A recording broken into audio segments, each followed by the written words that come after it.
आज हम प्रारब्ध और पुरुषार्थ इस विषय पर चर्चा करेंगे। ये दोनों विषय संबद्ध हैं, इसलिए मैंने दोनों विषय की चर्चा की और एक सत्र में नहीं तो दूसरे दो सत्र में खत्म समाप्त हो जाएगा। प्रारब्ध का शाब्दिक अर्थ सब जानते हैं। प्रारब्ध का अर्थ है जन्म से पहले हमारे कर्म के अनुसार हमारा कहाँ जन्म होगा, किस वातावरण में रहेंगे, जीवन की प्रत्येक घटना कैसे कैसे संचालित होगी, ये निश्चित होता है। पर इसको ठीक से नहीं जानने के कारण, अज्ञान के कारण व्यक्ति निरंतर द्वंद्व में जीता रहता है। क्योंकि उसको अगर ये बता भी दिया जाए कि देखो तुम यात्रा करते चले जाओ, अपनी आकांक्षा मत रखो कि तुम्हें क्या मिलेगा कि क्या नहीं मिलेगा, तो फिर वो बहुत सारे तर्क उठेंगे कि आकांक्षाओं कर योजनाओं के बिना कैसे कुछ होगा। तो इसलिए प्रारब्ध को कोई स्वीकार नहीं करता है। अगर उसे बता भी दिया जाए कि तुम्हारा प्रारब्ध ये है, अगर ईश्वर के द्वारा उसे अपने प्रारब्ध के लिए चुन भी लिया जाए, जिसके कुछ संकेत हैं, कुछ विद्वान लोग कह देते हैं, हमारे बारे में भी कह देते हैं, इसको तो ये करना है, इसको तो ये करना है, इधर जाना है। बड़े बड़े महापुरुषों का तो खैर ऐसा बहुतों का उदाहरण हमने सुना ही है। बुद्ध की एक घटना कि बुद्ध का एक राज परिवार में जन्म हुआ और जब जन्म हुआ तो एक दिन अपने कुछ शिष्यों के साथ एक योगी संत घूमते हुए राज परिवार के ड्योढ़ी पर और भिक्षा याचना करने के लिए चले गए। तो बड़े सम्मान के साथ हमारे यहाँ परंपरा रही है कि ऐसे भिक्षुक ने, ऐसे संत को, ऐसे ज्ञानी को जो कि भ्रमण करते रहते थे, सम्मान के साथ निमंत्रित किया जाता था और वो स्वीकार कर ले, इसको बड़ा भाग्य माना जाता था। तो जब वो द्वार पर गए तो उनको राज परिवार में बुलाया गया कि महाराज अंदर आइए, अपने शिष्यों के साथ आज का प्रसाद यहीं पर ग्रहण कर लीजिए। उन्हें कहा प्रसाद तो नहीं, पर मैं तुम लोगों से कुछ बातचीत करके जाऊंगा। और उन्होंने सब परिवार के लोग इकट्ठे हो गए, राज परिवार के, बुद्ध के माता पिता शुद्धोधन और वो जो माता थी वो, और इन्होंने कहा मुझे बच्चे को दिखाओ।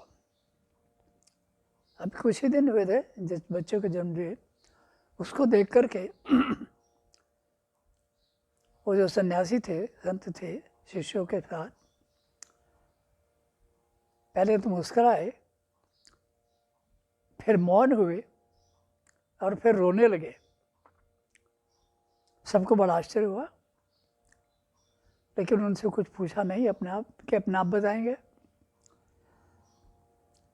कहने लगे जानते हो मैं क्यों रोया और पहले क्यों मुस्कुराया? मुस्कुराया मैं इसलिए था कि मैंने देखा कि इस घर में अवतार ने जन्म लिया है, अर्थात तुम्हारा जो बालक है विश्व में ज्ञान का प्रचार करेगा और पूरे बोधपूर्वक उस अपनी यात्राएं रहेगी और फिर घर परिवार बहुत जल्दी छोड़ देगा। अब कोई महासंत कहे या कुछ भी कहे, राज परिवार को तो यही चिंता रहती है कि मेरा बेटा विवाह करे, राज सत्ता की गद्दी संभाले और इसके लिए काम करे। तो सब जानते हैं, लेकिन प्रारब्ध के संबंध में एक उदाहरण स्मरण कराया है कि उसको अत्यधिक व्यस्त रखने के लिए महल बहुत बड़ा था, वहीं पर सारी दास उदासियों की, सेवकों की, उनके मनोरंजन की सब प्रकार की व्यवस्थाएं की गई और फिर उनका विवाह कर दिया गया। यशोधरा नाम की एक कन्या से एक संतान भी उत्पन्न हुई, लेकिन एक दिन उनकी इच्छा हुई कि मैं राज परिवार का परिभ्रमण करूंगा। अब मैं इसके आगे इसलिए नहीं बताऊंगा कि यह घटना उद्देश्य नहीं है और सबको पता है, लेकिन उस संकेत के बिना बात भी नहीं बनेगी। तो उन्होंने रथ लिया और वो निकल चले कि आज मैं अपने नगर परिभ्रमण करूंगा। तो इससे लौट करके फिर आते हैं कि संत रोए क्यों थे, क्योंकि सब घटना तो जानते हैं। कहने लगे तुम्हारा पुत्र गृह बंधनों के लिए नहीं आया है। मैंने कहा कि ये, उन्होंने कहा है कि ये जो तुम्हारा पुत्र है गौतम उसका नाम रखा था, ये अवतारी व्यक्ति है और ये ज्ञान विज्ञान का प्रसार प्राप्त करेगा और ज्ञान विज्ञान के लिए भ्रमण करेगा। लेकिन मैं रोया इसलिए कि मेरा ये एक ऐसा भाग्य है कि एक अवतार ने जन्म लिया है, लाखों करोड़ों लोग उससे लाभ उठाएंगे, लेकिन मेरी आयु तो बहुत कम शेष है, काफ़ी उम्र थी उनकी, और जब तक तुम्हारा बालक 15-16 साल का होगा, अर्थात अपनी यात्रा के लिए निकलेगा भी नहीं, तब तक मेरा ये शरीर छूट जाएगा। क्योंकि उनको जो इतना ज्ञानी था उनको ये भी पता था कि शरीर छूट जाएगा, इसलिए मैं रोया। और इसलिए मैं बुद्धि के ज्ञान का लाभ नहीं उठा पाऊंगा, तो इसलिए मेरे लिए रोना स्वाभाविक था। तो ये जो घटना है इसलिए बताई कि प्रारब्ध को जानने वाले कितने कितने विलक्षण लोग होते हैं, बड़े विचित्र होते हैं, लेकिन हर एक कोई तो प्रारब्ध को नहीं जानता। स्वयं बुद्ध को भी जन्म के बाद नहीं पता था कि मुझे क्या करना है, नहीं तो विवाह नहीं करते वो, राजा के कहने पर भी। पर ये रोने लगे कि इसके पहले मैं चला जाऊंगा। कितना विडंबना है कि जिस कालखंड में जिसमें मैं आया हूँ, जन्मा हूँ, सन्यासी बना हूँ, उसमें बुद्ध के ज्ञान का लाभ नहीं उठा पाऊंगा। खैर ये कह करके बता करके वो चल गए, लेकिन हमारा प्रयोजन बुद्ध की इस घटना में से इतना ही था कि प्रारब्ध इतना अटल है कि जिसको उसको देखने की क्षमता हो वो उसे देख भी लेता है, और अगर किसी को क्षमता नहीं है तो प्रारब्ध तो उसका भी अटल है। तो वो द्वंद्वात्मकता में यद्यपि उसको संकेत मिलते रहते हैं कि तुम्हें ये करना है, तुम्हें ये करना है, तुम्हें ये करना है। जैसे किसी को बता दिया जाए तुम्हें तो बहुत बड़ा सन्यासी बनना है, यात्रा करनी है, कुछ सामान्य भी लोग ही चाहे बता दें, और वो घटनाएं अपने आप घटती चली जाएंगी। वो सन्यास की प्रेरणा, वो ज्ञान की प्रेरणा अपने आप बिना किसी के घटती चली जाएंगी। इसका ये अर्थ भी नहीं है कि हर व्यक्ति सन्यास लेने के बाद बुद्धिस्ट बन जाएगा, लेकिन वास्तव में बहुत से युवक युवती तो इसी प्रेरणा से सन्यास लेते हैं कि मुझे किसी के अधीन नहीं रहना है, मुझे अधीनता के जो जीवन है गृहस्थ का सामान्य वो नहीं बिताना है, मुझे कुछ विलक्षण करना है। लेकिन यह सब होने के बाद प्रारब्ध की गति से प्रारब्ध के खंड में कुछ परिवर्तन आते रहते हैं। इसलिए प्रारब्ध के उस तत्व की चर्चा करते हैं जो उसका क्रम है। विषय है प्रारब्ध और पुरुषार्थ, लेकिन आज आधा ही होगा। तो ये जो प्रारब्ध है इतना अटल है कि एक एक घटना जैसे कोई स्क्रिप्ट के आधार पर चलती है, इस तरह से चलती रहती है। सामान्यतः तो पता भी नहीं होता लोगों को, विद्वानों को। अगर किसी को बता भी दिया जाए, पता भी चल जाए, तब भी पूर्ण ज्ञान का उदय नहीं होने के कारण उसमें एक द्वंद्वात्मकता बना रहता है कि मुझे ये करना चाहिए, कि ये करना चाहिए, ये करना चाहिए, ये करना चाहिए। लेकिन प्रारब्ध जो बना है, अगर वो उसकी दिशा से रूपांतर भी करना चाहे, उसके अंदर इच्छा हो जाए, उसके कदम उधर चल पड़े, तो वो प्रकृति जिसने प्रारब्ध का निर्माण किया है, क्योंकि प्रकृति के तत्वाधान में होता है, वो उसके लिए अचानक रास्ता बंद कर देगी और उसको उधर ही ले जाएगी जिसके आधार पर प्रारब्ध है उच्चतर। तो प्रारब्ध की एक घटना, प्रारब्ध का एक एक प्रभाव इतना अटल है, यदि उसको ठीक से व्यक्ति जान ले तो सारी द्वंद्वात्मकता खत्म हो जाएगी। अब इससे जुड़ा है पुरुषार्थ शब्द कि हमने प्रारब्ध और पुरुषार्थ की बात क्यों की इकट्ठी? इसलिए कि पुरुषार्थ का जो लोग समझते हैं अर्थ, सामान्यतः पुरुषार्थ का समझते हैं परिश्रम, मेहनत किसी भी कार्य के लिए, लेकिन वैसा नहीं है वो। पुरुषार्थ, पुरुषस्य अर्थ, पुरुष कहते हैं परमात्मा को। परमात्मा के लिए किए जाने वाला कार्य पुरुषार्थ कहलाता है। अर्थात परमात्मा की प्राप्ति के लिए जो कार्य किए जाते हैं उन्हें पुरुषार्थ कहते हैं। प्रारब्ध से इसलिए जुड़ा कि फिर दोनों का समन्वय क्या है? कि समन्वय यह है कि पुरुषार्थ जिसको करना है, जिसको परमात्मा की ओर बढ़ना है, आध्यात्मिक लक्ष्य प्राप्त करना है बहुत बड़ा जीवन में, क्योंकि यही सबसे बड़ा लक्ष्य है। ये राज्य पद से भी बड़ा है। यदि ये राज्य पद से बड़ा न होता तो बुद्ध, महावीर, स्वामी राम तीर्थ, बहुत से लोग ये सब कुछ घर बार छोड़ करके कैसे निकल जाते हैं अल्पायु में? इसलिए निकल गए कि इनको पूर्वजन्म के कारण किसी कारण ज्ञान था कि यदि परमात्मा को प्राप्त नहीं किया, मैं लक्ष्य को प्राप्त नहीं किया, तो ये सारा जीवन बेकार है। सब लोग जन्म लेते हैं, यात्रा करते हैं, कुछ लोग संघर्ष में करते हुए, कुछ लोग विलास में करते हुए, और एक दिन यह शरीर छूट जाता है। जिसने वैभव विलास में किया उसका भी, और जिसने संघर्ष में किया उसका भी।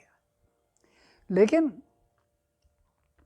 जिसको पूर्व काल की नियति के कारण परमात्मा ने चुन लिया है, सचमुच ये बात शब्द ठीक है कि परमात्मा ने चुन लिया है। परमात्मा ही किसी को उच्चतर लक्ष्य के लिए चुनता है, तो उसको बलात् करके सारी प्रारब्ध की और आकर्षणों को, जंजीरों को काटते हुए और उसको अपनी ओर ले जाता है। पता नहीं होने के कारण उसको भले ही बेचैनी हो कि मेरा ये लक्ष्य क्यों सफल हो गया, बीच में मेरी यात्रा भटक क्यों गई, या मैंने इस तरफ क्यों चलना शुरू कर दिया, मेरी तो ये इच्छा थी। तो संस्कारों के कारण कुछ इच्छाएं रह सकती हैं, लेकिन परमात्मा शक्ति प्रारब्ध की गति को छोड़ करके अपना पुरुषार्थ की ओर खींच करके ले जाएगी,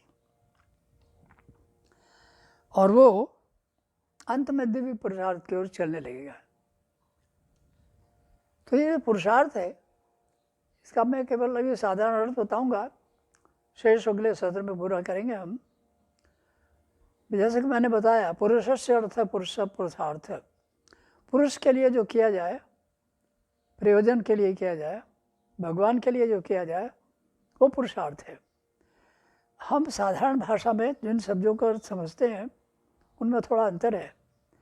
साधारण भाषा में जो शब्द प्रयोग होते हैं वो तात्विक दृष्टि से नहीं होते। जैसे लोग पुरुषार्थ मेहनत को ही कहते हैं, और पुरुष पुल्लिंग को कहते हैं, पुरुष को कहते हैं, और फिर एक स्त्री, तो पुरुष और स्त्री। लेकिन वहाँ आध्यात्म में क्या शब्द है? प्रकृति और पुरुष। कि प्रकृति स्त्रीलिंग है, ये जो संसार है सारा, जिसकी विचित्र विचित्र रचना हो रखी है, ये प्रकृति है, और जिसका संचालन सारा ईश्वर करता है वो पुरुष है। तो इसलिए पुरुष और प्रकृति का अर्थ इस तरह है, लेकिन व्यवहार में तो ऐसा नहीं होता, दूसरे अर्थ बदल जाते हैं, इसलिए इस विषय को लेना पड़ रहा है। तो पुरुष और प्रकृति की बात करके अब पुरुषार्थ के बारे में हम समझें केवल जितना उसका समझ सकते हैं, कि केवल ईश्वर के लिए जो काम किया जाता है उसकी प्राप्ति के लिए, उसी को पुरुषार्थ कहते हैं, परिश्रम को नहीं कहते। लेकिन लोक भाषा में परिश्रम को कहते हैं, पर हमें तो तात्विक चीज़ों का विचार करना है इस समय। तो वो जो पुरुषार्थ ईश्वर की ओर बढ़ने के लिए कहा जाता है, उसमें संघर्ष, ईश्वर की ओर बढ़ना कोई आसान नहीं है। तो तरह तरह की समस्याएं आती हैं, विपत्तियां आती हैं, बाधाएं आती हैं, कभी उत्साह आता है, कभी चारों तरफ उमंग रहती है, कभी नितांत नीरवता, अकेलापन, जहाँ बैठ के कहें क्या यही हमारी स्थिति थी। तो वो सारा कुछ तो भी देखें जाए तो बाद में पता लगता है ये प्रशिक्षण है। परमात्मा अपनी ओर बढ़ाने के लिए तरह तरह के परीक्षण में से गुजारते हैं, लेकिन एक समय ऐसा आ जाता है कि जब उसे संपूर्ण वैभव, शक्ति, ज्ञान प्राप्त हो जाता है, और ये ज्ञान प्राप्त होते होते दिखाई भी देता है ईश्वर की ओर बढ़ते हुए, लेकिन वो उसके कष्टों से बच तो सकता नहीं, बिल्कुल वो। तो इसलिए ईश्वर की ओर बढ़ने वाले व्यक्ति को, अर्थात पुरुषार्थी को, जो कष्ट और संघर्ष आते हैं उन क्षणों में उसके अंदर एक द्वंद्व उठता है। क्या इसीलिए मेरा जीवन था?